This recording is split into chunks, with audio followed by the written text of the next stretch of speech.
بسم الله الرحمن الرحیم. عرض ادب و احترام خدمت همه شما بزرگواران. امیدوارم که هر جا هستید حالتون خوب باشه. فرارسیدن نیمه شعبان، میلاد بزرگ منجی عالم بشریت حضرت مهدی عجل الله بر تمام شیعیان تبریک و تهنیت عرض میکنم.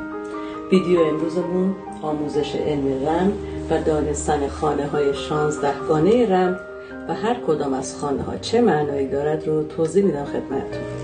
دوستان عزیز، اگر بخوام خانه های رمل رو با عدد برای شما توضیح بدم به این صورت هستش.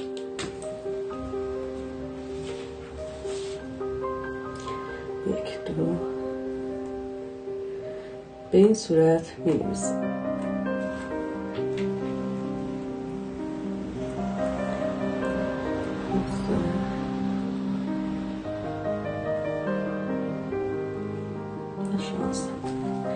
خب، خانه اول مربوط به طالع شخص میشه. خانه اول میشه 1. خانه دوم مربوط به مال و اموال هستش.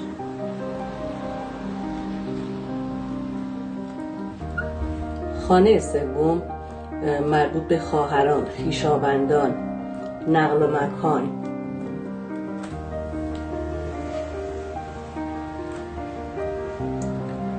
خانه چهارم مربوط به پدران هستش، دفینه، مربوط به پدران و دفینه. خانه پنجم مربوط به معشوقه ها.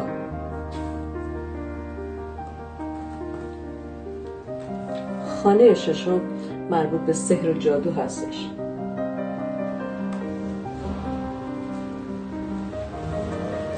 خانه هفتم مربوط به نکاح، مسافرت.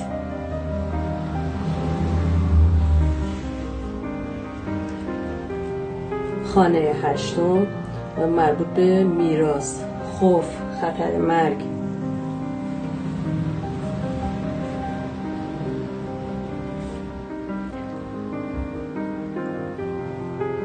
خانه نهم مربوط به اعتقاد، دین، سفر، تعبیر خواب.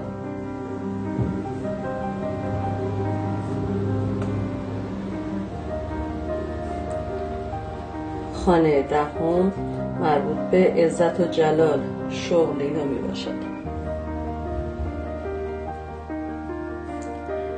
و خانه 11 امید داشتن، انگیزه، امید داشتن. خانه 12 مربوط به دشمنان می باشد.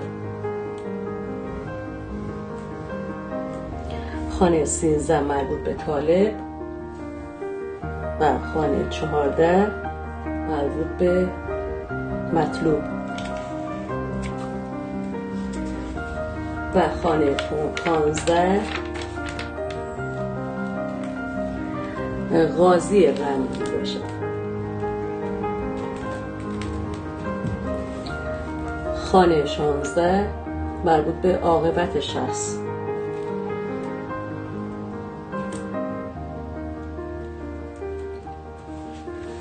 خب دوستان عزیز، امیدوارم که این آموزش برای شما مفید واقع شده باشه.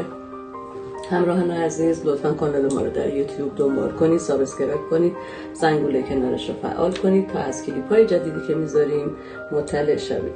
تا آموزش دیگه شما به خدای بزرگ و منان میسپارم. خدایا رو نگهدارتون.